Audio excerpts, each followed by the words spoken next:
নমস্কার, আমি শুভাশিস ব্যানার্জি। আর আমার সঙ্গে এই মুহূর্তে আপনারা দেখছেন আওয়ার প্রোগ্রেস।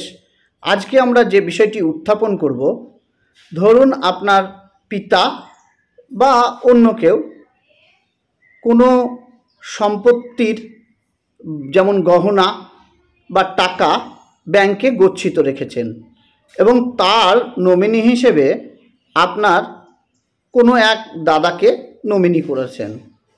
বাবার মৃত্যুর পর সেই নমিনি ব্যাংকে রাখা টাকা বা লকারে রাখা গহনা নিয়ে তিনি কিন্তু, যেহেতু নমিনি, ব্যাংক কিন্তু সেই নমিনির হাতে হ্যান্ড ওভার করবে গচ্ছিত টাকা বা যে লকারে রাখা সম্পত্তি।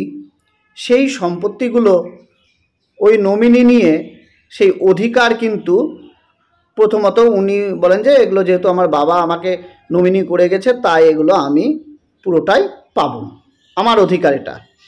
তাহলে যে অন্য ভাই বোন রয়েছে তারা কি সেই সম্পত্তি বলতে গেলে সেই টাকা আর গহনার অধিকার পাবে না? দেখুন, এইটা আমরা অনেকেই ভাবি যে শুধুমাত্র নমিনি পাবে। এই ধারণা আমাদের একেবারে ভুল। আমরা প্রায় 90% মানুষ সেইটাই ভাবি যে ব্যাংকে গচ্ছিত টাকা এবং লকারের রাখা গহনা পিতার মৃত্যুর পর যিনি নমিনি থাকবেন তিনিই ভোগ করবেন। এই ধারণা আমাদের সম্পূর্ণরূপে ভুল। এটা শুধুমাত্র কেন করা হয়?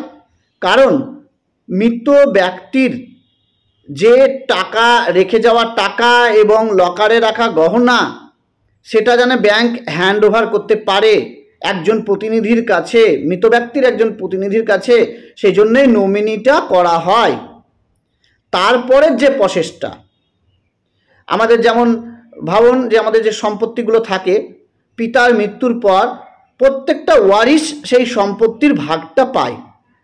এক একজন ওয়ারিশ প্রতিটা সম্পত্তি রেখে যাওয়ার যে সম্পত্তি আছে প্রতিটা খণ্ডের মালিক। সেই রকমই ওই গচ্ছিত টাকা এবং লকারে রাখা গহনা তারও প্রতিটা কণার, প্রতিটা অংশের দাবিদার যতজন ওয়ারিশ রয়েছে তারা সবাই, এখানে কেউ কাউকে বঞ্চিত করতে পারে না। কিন্তু আমরা বেশিরভাগ সময়ে দেখি নমিনি একাই সেটা ভোগ করে নিচ্ছে এবং এই রুলসটা বা এই আইনটা আমাদের না জানার জন্য আমরা তখন আর কিছু বলি না, আমরাও চুপচাপ থেকে যাই যে সত্যি তো বাবা তো দাদাকে নমিনি করে গেছে, আমরা তো সেই অংশ পাবো না, চুপচাপ বসে থাকি। কিন্তু ধারণা সম্পূর্ণরূপে আমাদের ভুল। কারণ যেমন সম্পত্তি রেখে গিয়ে বাবার মৃত্যু হয়, সেই সম্পত্তি প্রত্যেকটা ওয়ারিশদের ভাগ হয়, এটাও তেমন ভাগ হবে। এবার আপনি কি করতে পারেন? প্রথমত আপনাকে কোর্টে যেতে হবে। কোর্টে গিয়ে আপনাকে সেই সম্পত্তি, দু রকমের সম্পত্তি হয় আপনারা জানেন, একটা স্থাবর, একটা অস্থাবর।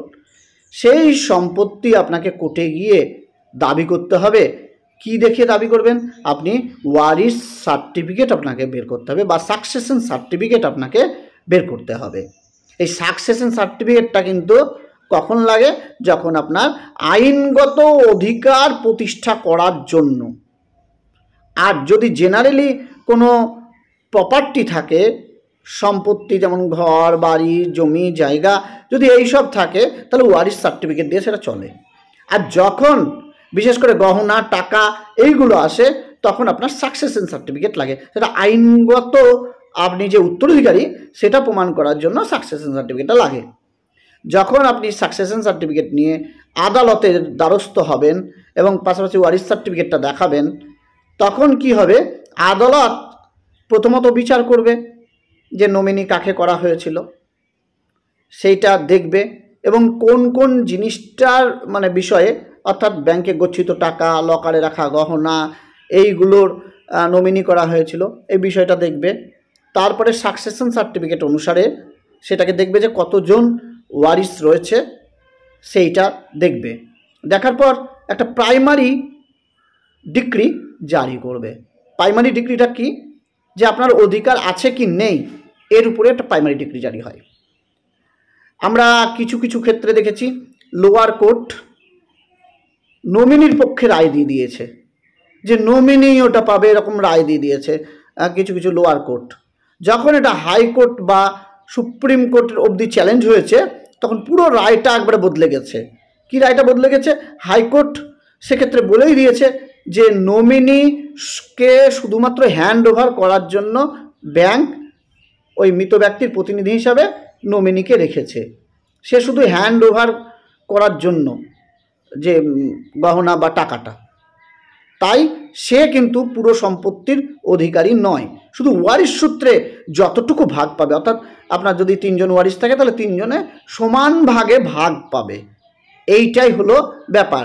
আর যদি পিতা উইল করে যান যে আমি যেটা টাকাটা রেখে গেলাম গচ্ছিত টাকা বা কোনো কিছু, সেটা শুধুমাত্র ওই নমিনিই পাবে, তাহলে সেটা কিন্তু আলাদা ব্যাপার, সেক্ষেত্রে আপনি কিছু করতে পারবেন না।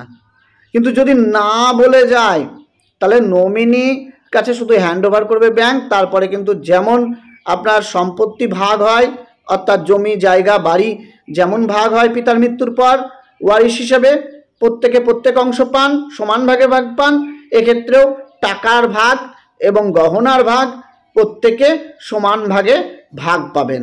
এটা কিন্তু আদালত, বিশেষ করে হাইকোর্ট, উচ্চ আদালত, সুপ্রিম কোর্ট, এরা কিন্তু এটা বলে দিয়েছে। আর কিছু কিছু লোয়ার কোর্টে এটা নমিনির পক্ষে রায় গিয়েছে, এটা আমরা দেখেছিলাম, কিন্তু সেটা গিয়ে যখন চ্যালেঞ্জ হয় সেটা পুরো পাল্টে যায়। তাহলে জেনারেলি যে নিয়মটা বললাম আপনারা নিশ্চয়ই এখান থেকে উপলব্ধি করতে পারলেন।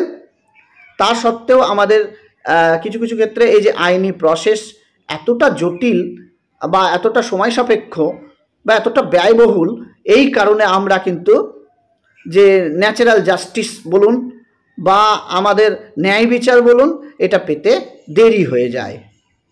এবং যাদের ক্ষেত্রে বিশেষ করে আদালতে যাওয়ার সামর্থ্য নেই বা যাদের অর্থ নেই, তাদের কাছে বিষয়টা একেবারে খুবই কঠিন থেকে কঠিনতর হয়ে পড়ে।